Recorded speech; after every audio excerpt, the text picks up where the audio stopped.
안녕하십니까. 재작년 겨울에 초반에 했던 것 중에 하나가 엑스레이나 CT 개통, PET-CT까지 해서, 그 다음에 또 하나는 이제 MRI, fMRI, MRA 이런 거의 원리. 하나는 기본적으로 방사선, 또 하나는 자기장에 의한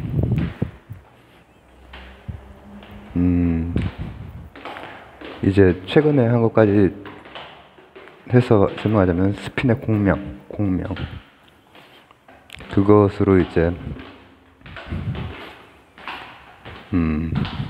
진단을 하고 하는 거예요. 근데 오늘은 치료랑 관련해서도 이제는 조금 우리가 치료는 수술이 있을 것이고, 수술은 뭐 엄청 발달했죠. 뭐 나노 단위에서도 할 수 있고, 이미 이제 저희 아버지가 위암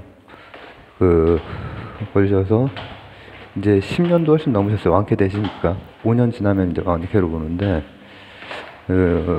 개복 수술을 하셨는데 이미 그때 당시에도 개복하지 않고 하는 수술이 이미 있었고, 지금은 뭐 더 이제 그런 거 발달을 했고, 또 치료에 기본적으로 방사선 치료가 있고 또 약물 치료가 있죠. 그런 거에 아주 기본 과학 컨텐츠입니다.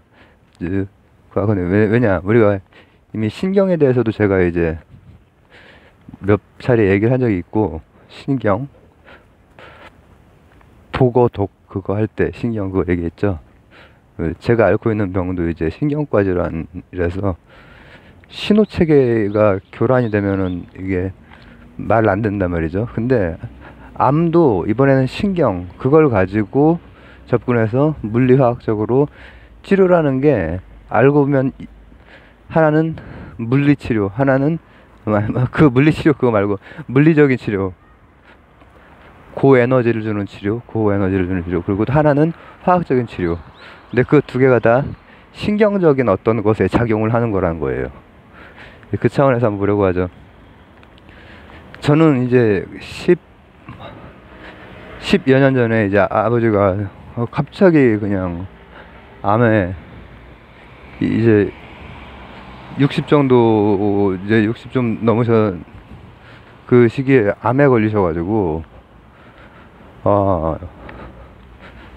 굉장히 이제 충격이 컸죠. 60은 10 몇 년 전이니까 한 60 정도 되셨겠구나. 그리고 이제 무사히 수술을 받고 5년이 지나고 이렇게 됐어요. 근데 그때 좀 말씀을 드리자면은, 그것도 다 벌써 옛날 얘기네. 처음에 검사 같은 거를 했을 때 위암에, 그때는 뭐 위암이 사실 암 중에서 가장 그 치료율이나 이런 게 좋고 하거든요. 근데 암이라고 하는 것만으로도 일단은 그냥 어떻게 엄청난 충격이 오죠, 가족에게. 그리고 그리고 이제 몇 년 후에는 또 나한테 이런 힘든 질환이 왔는데, 어쨌든 충격이 오고, 그리고 나서 조직 검사를 했더니 어떻게 나왔냐면은 2기로 나왔어요. 1, 2, 3, 4 이렇게 되어 있잖아요. 그러면 위암이고 2기면은 이제 주위에 물어봤더니, 우리처럼 처음에 다 이랬겠지만은 이제 위암 같은 경우에 2기 정도는 거의 다 회복된 경우 케이스들이 많다라고 하는 것을 이제 알게 됐죠.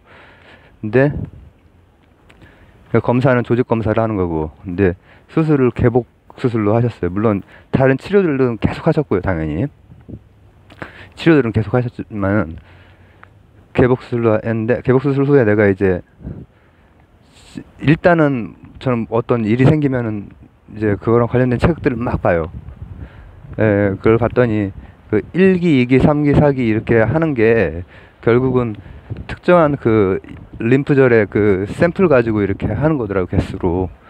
그래서 좀 자세히 알고 싶어가지고 물어봤어요. 이제 2기인데 개복해서 상황이 어떠냐 그랬더니 2기는 2기인데 이제 림프절에 많이 퍼져 있더라, 그 얘기를 하시더라고요. 그러니까 사실은 3기에 가깝다, 그 얘기를 하더라고. 근데 그러니까 솔직한 사람이지. 근데 그 옆에 있던 다른 또 이제 의사가 우리 아버지도 똑같은 위암이었고 똑같은 그 이기였고 이 개복 상황도 거의 비슷한 이런 상황이었는데 이제 자기도 의사니까는 막 알아봤겠지. 근데 지금 완치해서 잘 하고 계신다, 그렇게 나한테 위안을 주시더라고요. 되게 고마웠어요. 그 의학적으로 철저했던 사람이 나는 그 철저한 거를 알고 싶어서 물어봤던 거거든요. 림프절의 전이가 육안으로 봤을 때 어느 정도였느냐. 육안으로 보면 확실히 더 확실히 보이기 때문에, 이미 개복을 했기 때문에. 그래서 이제 기수가 높아가면은 개복을 했다가 너무 퍼져 있으면 그냥 덮어버리기도 하거든요. 그리고 또 암마다 또 달라요. 뭐 췌장암 같은 경우는 굉장히 힘들다고 하고, 우리 그 같은 병실에 있던 그 췌장암이었는데, 췌장암이 참 지금은 좀 모르겠지만 그때 힘들고, 그 경험으로부터 들어가서 저 이제 그때는 제가 나름대로 알아보고 이렇게 하긴 했지만은 제가 그거에 해당되는 어떤 그거랑 같은 질병은 아니지만은 우리 아버지가 받았던 그 검사나 치료에 활용되는 어떤 비슷한 것들을 저도 다 하게 될지는 몰랐죠, 그때는. 그러니까 아빠가 이 항암 치료 받을 때 그 느낌을 말을 해주는데 아, 참 고통스럽겠다. 뭐 고통스럽다라기보다 뭐라고 해야 하면 좋을까? 그러니까 아빠가 그때 그 표현을 그렇게 했어. 기분이 더럽다고. 항암 치료 받을 때 그게 힘드니까는 포기하는 분도 있고 막 했거든요. 근데 이제 그 기분이 들어온 게 뭔지를 저는 이제 알죠. 왜냐하면 저는 이제 어떤 검사라든지 그 치료 과정에서 그런 여러 조영제 같은 게 있지만 그걸 할 때마다 이제 아빠도 이거를 연속으로 그렇게 오래 버텼구나, 그 생각이 드는 거죠. 근데 오늘은 이제 이렇게 해서 일상 그 생활 밀착형이죠. 근데 이제 과학적으로 한번 들어볼 거예요. 이게 물리적인 방사선 치료가 있고 또 물리학적인, 그리고 화학적인 뭐라고 하면 좋을까? 약물 치료가 있고 또 외과적인 수술적인 치료도 여러 가지가 있는데, 그거의 핵심만 보면은 일단은 암세포의 특징을 알아야 돼요. 이게 결국은 신호체계의 문제예요. 신호. 원래 세포는 이렇게 분열해서 성장한 다음에 그 다음 죽게 되어 있거든요. 그리고 또 재생돼서 분열된 것 중에 생장해서 생을 마치고 이렇게 하는데, 문제는 이렇게 야 커라 하고 신호를, 그 신호가 와서 성장을 하고 그리고 나서는 한 사이클을 돌고 다음 세포로 넘어가고 하는 건데, 그 신호가 계속 나오거나 아니면 신호가 없는데도 계속 분열하는 게 이제 암세포인 거예요. 그래서 그러면 이제 그 신호라고 하는 건 뭔지는 이제 지금까지 들어보신 분들은 아시죠? 신호의 교란이 생기면은 근육 같은 것도 내가 뜻하는 대로 안 움직여져요. 미쳐. 처음에 너무 놀래가지고 미치거든요. 근데 이 암세포라고 하는 것도 사실 그 안으로 들어가면은 이제 그 성장을 하라고 하는 그 신호 있죠. 그 신호 체계 교란이란 말이죠. 그러면은 그렇게 해서 계속 막 그냥 증식을 해버려. 증식을 해버리면 뭐가 문제냐면은 이 증식한 세포가 다른 세포들이랑 제대로 조화롭게 안 되고 완전히 성질이 좀 다르고, 그리고 거기에서 떨어져 나와서 순환계까지 돌아요. 혈관이라든지 그래서 림프를 이렇게 딱딱 해서 몇 개인지 보는 거거든요. 그럼 그렇게 돌면은 다른 데로 전이가 되는 거예요. 전이가 이제 되면은 무섭죠.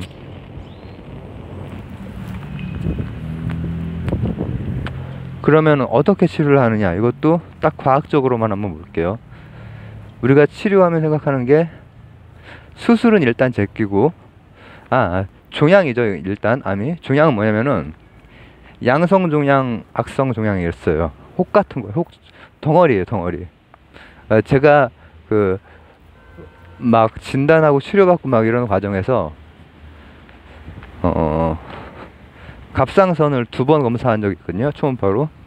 그랬더니 혹이 있는데 양성이래요. 그리고 갑상선에 양성 혹은 양성은 그러니까 나쁜 게 아닌 거야.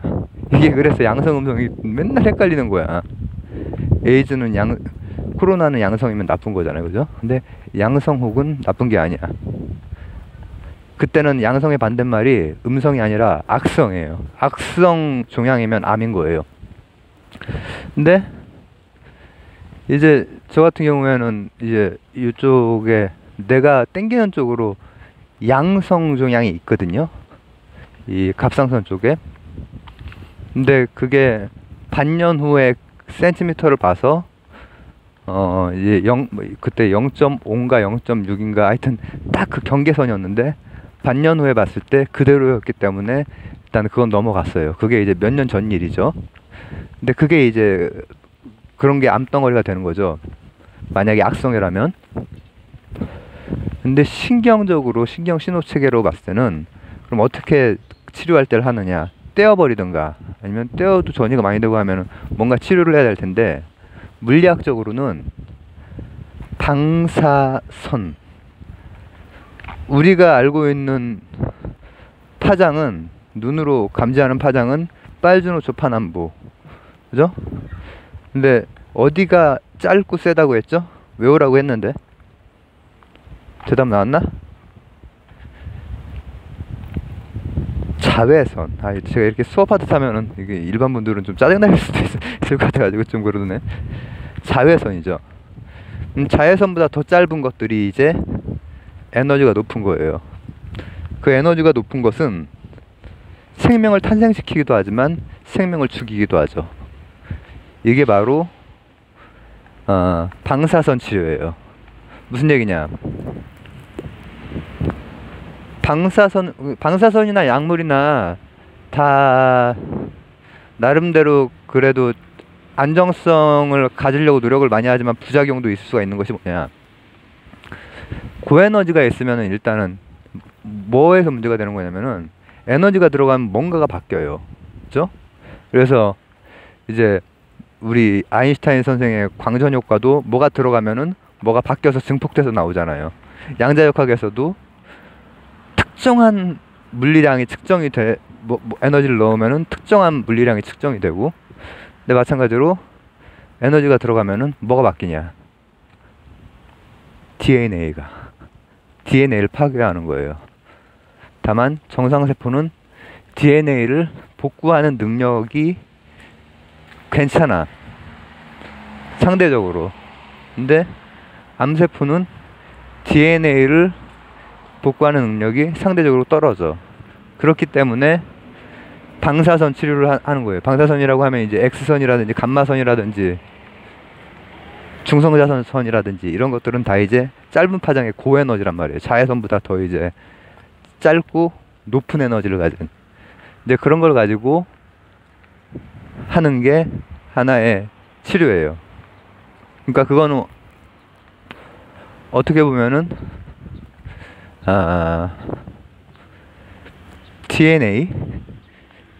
DNA를 손상시킴으로써 세포를 죽이는 거죠. 그죠? 왜냐면 걔네들이 신호 체계가 이미 교란이 된 놈들이라서 지들 맘대로 하거든. 그리고 두 번째, 약물은 뭐냐면, 약물 이제 뭐, 약물 치료가 이제, 우리 조영제가 이제 그 약물 치료에 도움이 된다고 이제 하는 그런 건데, 조영제도 여러 종류가 있어요. 근데, 약물 치료는 화학적인 방법이죠. 뭐냐면은, 세포는 어쨌든 신호를 받아서 분열을 해. 근데 분열을 한 놈을 DNA를 망가뜨려서 그냥 죽여버릴 수도 있고, 정상세포도 이제 영향을 받게 받죠. 근데 약물 치료 같은 경우에는 신호를 받아서 분열을 하는데 그 분열을 딱 중기에서 멈추게 하는 거야. 진행 과정 중간쯤에서 멈추게 하는 거란 말이에요. 그러면 이것도 이제 마찬가지로 이제 딱 암세포 거기에 딱 이걸 해야지 이제 정상세포까지 이제 저기를 봤죠. 저기를 하니까. 그러니까 잘 표적 그걸 해서 지금 이제 나노 의학이 많이 발달을 해서 나노 로봇이나 이런 게 암 쪽에는 이제 굉장히 많이 쓰이죠. 암은 많이 앓는 중병이기 때문에, 중병이지만 많이 앓는 병이기 때문에, 희귀병 이게 아니기 때문에. 암 중에 희귀암도 있긴 하지만. 그래서 정리를 하자면은 이게 암이라고 하는 게 어떻게 보면은 이것도 조금 더 깊이까지 들어가 보면은 신경계 교란인 거예요. 야, 너 더 커, 더 커, 더 커. 계속 커. 이 신호가 나오는 거예요. 그러면은 클 뿐 아니라 이상하게 커서 순환계를 돌아다니면서 전이까지 시키는 거예요. 그러면은 그걸 큰 덩어리, 종양, 양성 말고 악성. 이번에는 양성과 음성이 대척점이 아니라 양성과 악성이 대척점인데, 그거를 떼는 수술, 여러 가지 뭐 개복 수술 아니면은 나노 수술 뭐 이렇게 될 수 있겠죠. 그리고 에너지를 쏘는 거, 방사선 치료가 에너지로 DNA를 파괴시켜서 더 이상 분열을 못하도록 하는 방법. 그리고 또 하나는 약물. 딱 이쪽으로 들어오면은 이제 들어오면서 막 묵직하게 불구스름한 뭐가 쫙 이렇게 오면서 특히 위장이 막 뒤틀리죠. 이제 그게 이 위 세포 같은 데에도 다 영향을 주기 때문에 그렇거든요. 근데 그것의 목적은 중기에서 멈춰주는 거야. 중기에서. 결국은 각각이 다 신호가 계속 신호가 교란된 상태가 계속 퍼져나가는 거를 중지를 시켜주는 거죠. 물리학적인 방식으로 에너지를 통해서 파괴를 시킨다든지, 에너지는 창조의 힘이기도 하지만 파괴의 힘이기도 하죠. 또 하나는 화학적으로 중간에서 멈출 수 있게 만들어준다든지. 오늘은 제가 검사 기기에 대한 거를 물리학 혹은 양자역학, 이제 사실 이제 자기공명 거기는 양자역학적인 설명이 더 이제 잘 맞기 때문에 그렇게 설명을 했었다면, 둘 다 마찬가지죠. 어쨌든 오늘은 치료에 대해서 한번 또 과학적으로 한번 설명을 남겨봅니다. 그리고 모든 좀 어려운 병들, 중병, 투병 하시는 분들 건승을 빕니다. 감사합니다. 저희 아버지도 잘 회복하셨고 저도 아마도 잘 회복할 거라고 믿습니다. 감사합니다.